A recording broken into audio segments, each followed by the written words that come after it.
माशाल्लाह पुदीने की तीखी चटनी हमारी देखे कितने मज़े की बनी। देखा ये कितनी मज़ेदार है पुदीने की चटनी। बिस्मिल्लाहिर्रहमानिर्रहीम। अस्सलाम वालेकुम व्यूअर्स, कैसे हैं? उम्मीद करती हूँ आप सब खैरियत से होंगे। अल्लाह ताला के फजलो करम से मैं भी खैरियत से हूँ। आज जैसी फूड लाइन में आपको बहुत ही आसान और मज़ेदार रेसिपी बताने जा रही हूँ। जिन लोगों ने मेरे चैनल को अभी तक सब्सक्राइब नहीं किया, प्लीज़ मेरे चैनल को सब्सक्राइब करें, लाइक करें, शेयर करें और बेल आइकन ज़रूर प्रेस करें। तो आज आपको देसी फूड लाइन में ऐसी जड़ी बूटी के बारे में बताऊंगी जो हर घर में इस्तेमाल तो होती है, लेकिन इसके फवाइद से बहुत ही कम हम वाकिफ हैं। तो आज मैं आपको पुदीने के बारे में बताऊंगी कि पुदीने के कितने ज़्यादा फ़ायदे हैं। तो पुदीना तो हर घर में इस्तेमाल किया जाता है, मगर इनके मुख्तलिफ इस्तेमाल और बेशुमार फवाइद से बहुत कम अफराद वाकिफ हैं। पुदीने का इस्तेमाल खानों में मज़ेदार जायका और खुशबू बढ़ा देता है, मगर इनके इस्तेमाल के सेहत पर मोते तिब्बी फ़ायदे भी हासिल होते हैं, जिन्हें जानकर हर घर में इनका इस्तेमाल और कदर दोनों बढ़ जाएगी। आज आपको देसी फूड लाइन में पुदीने की तीखी चटनी बनाना बताऊंगी कि पुदीने की तीखी चटनी कैसे बनती है। तो पुदीने की तीखी चटनी बनाने के लिए हमें जिन चीज़ों की ज़रूरत है, इस एक गट्टी पुदीने के पत्तों को मैंने धो के अच्छे तरीके से रख दिया है। अब ये अच्छे तरीके से खुश्क हो चुका है। 4 अदद टमाटर कटे हुए बड़े साइज़ के, 10 से 12 अदद इमली की गुठलियाँ, इसको मैंने आधा घंटा पहले भिगो के रख दिया है। 4 अदद सब्ज़ मिर्च कटी हुई, नमक हस्बे ज़ायका। अब हम पुदीने की तीखी चटनी बनाएंगे। सबसे पहले हम कटे हुए टमाटर ग्राइंडर में डाल देंगे। बिस्मिल्लाहिर्रहमानिर्रहीम। अब इसके साथ हम कटी हुई सब्ज़ मिर्च डाल देंगे। बिस्मिल्लाहिर्रहमानिर्रहीम। अब इसके साथ ही हम 1 टेबलस्पून नमक डाल देंगे। बिस्मिल्लाहिर्रहमानिर्रहीम। अगर आप चाहें तो आप तीखी चटनी कुंडी में भी बना सकते हैं। कुंडी में भी बहुत अच्छी तीखी चटनी बनती है। माशाल्लाह टमाटर और सब्ज़ मिर्च अच्छे तरीके से ग्राइंड हो चुके हैं। टमाटरों को सबसे पहले हमने ऐड इसलिए किया है ताकि ये अपना पानी छोड़ दें, और जब हम पुदीना ग्राइंड करेंगे तो इसमें पानी ऐड करने की ज़रूरत पेश नहीं आएगी। अब इसमें हम पुदीना ऐड कर देंगे।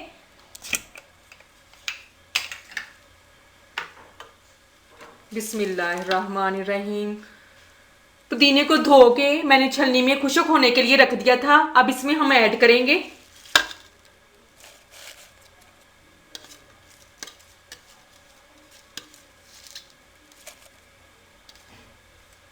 पुदीने की तीखी चटनी। बहुत मज़े की बनती है, आप एक दफ़ा ज़रूर ट्राई करें। माशाल्लाह तीखी चटनी हमारी तैयार है। अब इसको हम निकाल लेंगे।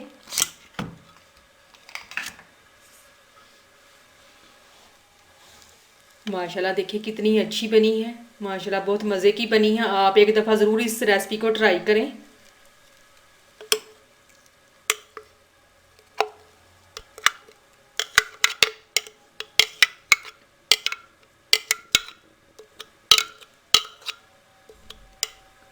पुदीने की चटनी बहुत मज़े की बनती है। इस जड़ी बूटी को हम इस्तेमाल तो कर लेते हैं, लेकिन हम इसके फ़वाइद से नावाकिफ़ हैं। आज मैं आपको पुदीने के बहुत से फ़वाइद बताऊंगी। अब इसमें हम इमली का पानी ऐड कर देंगे। इमली को मैं अच्छे तरीके से मसल के इसकी गुठलियाँ निकाल के अलग कर दूंगी, और इसका पानी हम इसमें ऐड कर देंगे।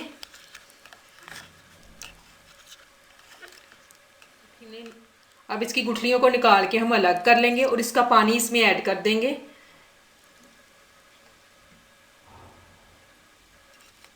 बिस्मिल्लाहिर्रहमानिर्रहीम।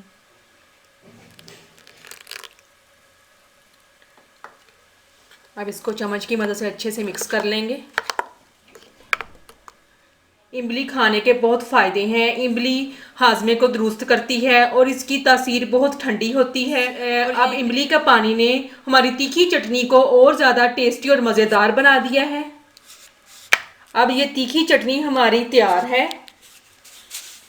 पुदीना आयरन, मिनरल्स और विटामिन से भरपूर होता है, जबकि इसमें मौजूद मेंथोल दर हकीकत इसे ख़ास बनाता है। 3/4 कप पुदीने की मकदार में 6 calories, 1 gram fibre, 12% vitamin A और 9% आयरन, 4% फोलिक एसिड इसमें पाया जाता है। दूसरी जड़ी बूटियों और मसालों के मुकाबलों में पुदीना एंटीऑक्सीडेंट का एक बेहतरीन जरिया है। पुदीने में मौजूद फाइबर कोलेस्ट्रॉल लेवल को कम करता है, जबकि ये हड्डियों को ताकत देता है और इसमें बहुत से विटामिन पाए जाते हैं। और इस पुदीना जायके में खुशबूदार होता है, इसलिए इसका इस्तेमाल ज़्यादातर करना चाहिए। इसका इस्तेमाल हम ज़्यादातर रायता और चटनियों में भी कर सकते हैं। दांतों के दर्द में पुदीने के पत्ते चबाना मुफीद है, जबकि पुदीने का अर्क दिल की कमज़ोरी दूर करता है। पुदीना अमराज़े मैदा में मौसर है। दिल और मैदे की कमज़ोरी के लिए पुदीने का इस्तेमाल बेहतरीन ऑप्शन है। तो ये थे हमारे पुदीने के फ़ायदे जो मैंने आपके साथ शेयर किए। और अब मैंने आपको पुदीने की तीखी चटनी का भी तरीका इतना आसान बताया है। उम्मीद करती हूँ आपको पुदीने की तीखी चटनी बहुत पसंद आई होगी। कमेंट्स में मुझे ज़रूर बताएं कि आपको पुदीने की तीखी चटनी कैसी लगी। मेरे चैनल को सब्सक्राइब करें, लाइक करें, शेयर करें और बेल आइकन ज़रूर प्रेस करें। और इसके साथ मैं आपसे इजाज़त चाहती हूँ। अल्लाह हाफिज़।